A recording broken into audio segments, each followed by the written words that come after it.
Hi everyone, welcome to PK story box. கதைகள் உயிர்பெறும் இடம்.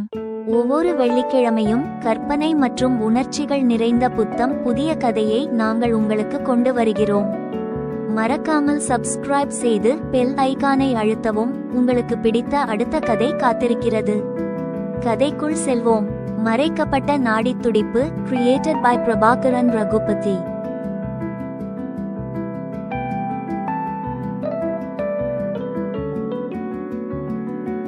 பரபரப்பான சென்னை நகரத்தில் போக்குவரத்து நெரிசலுடன் மல்லிகை வாசனை கலந்த இடத்தில் திருமதி ஜிச்சல் மேத்யூ என்ற ஒரு செவிலியர் வசித்து வந்தாள்.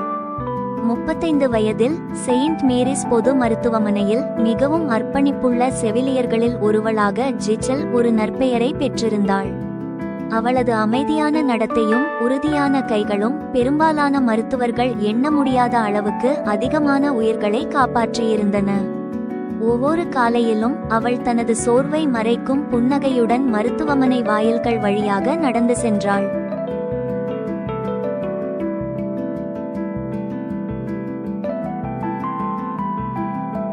இருப்பினும் அந்த வெள்ளை சீருடைக்குள் சிலரால் கற்பனை செய்ய முடியாத ரகசியங்கள் இருந்தன. ஜிச்சலின் வாழ்க்கை செயின்ட் மேரிஸின் ஒளிரும் தாழ்வாரங்களில் மட்டும் நின்றுவிடவில்லை. அவளது வழக்கமான பணிநேர மாற்றத்திற்கு அப்பால் அவள் மற்றொரு வாழ்க்கையை வாழ்ந்தாள். உயிர் வாழ்தல், ஆபத்து மற்றும் அமைதியான கிளர்ச்சி. அவளது சக ஊழியர்கள் அவளை ஒரு இரக்கமுள்ள செவிலியராக அறிந்திருந்தனர். ஆனால் வேலை நேரத்திற்கு பிறகு அவள் என்ன செய்தாள் என்பது யாருக்கும் தெரியாது.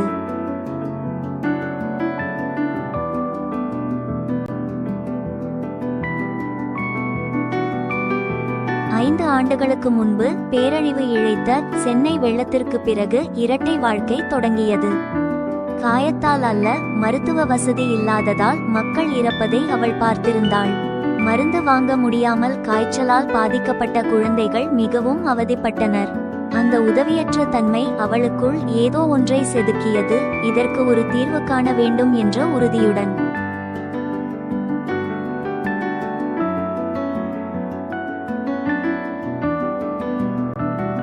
எனவே ஜிச்சல் வெளியேற்றப்பட்ட நோயாளிகளிடமிருந்து பயன்படுத்தப்படாத மருந்துகளை சேகரிக்க தொடங்கினாள்.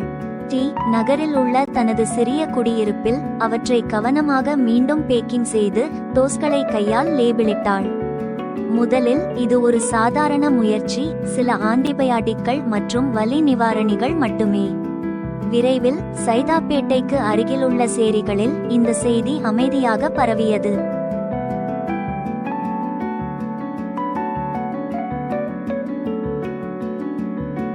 இருண்ட பிறகு மக்கள் அவளை பார்க்க தொடங்கினர். அவளை சிஸ்டர் ஏஞ்சல் என்று அழைத்தனர். அவள் ஒருபோதும் பணம் கேட்கவில்லை, மற்றவர்களுக்கு உதவ வேண்டும் என்ற நேர்மைக்காக மட்டுமே அவள் செய்தாள். அவளுடைய வீட்டில் உள்ள சிறிய மருத்துவமனை உதவி நாடும் நோயாளிகளுக்கு ஒரு சரணாலயமாக மாறியது. ஆனால் ரகசியம் ஆபத்துகளுடன் வந்தது.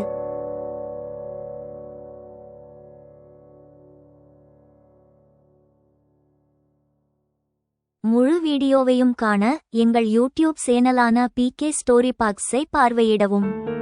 அனைவருக்கும் நன்றி.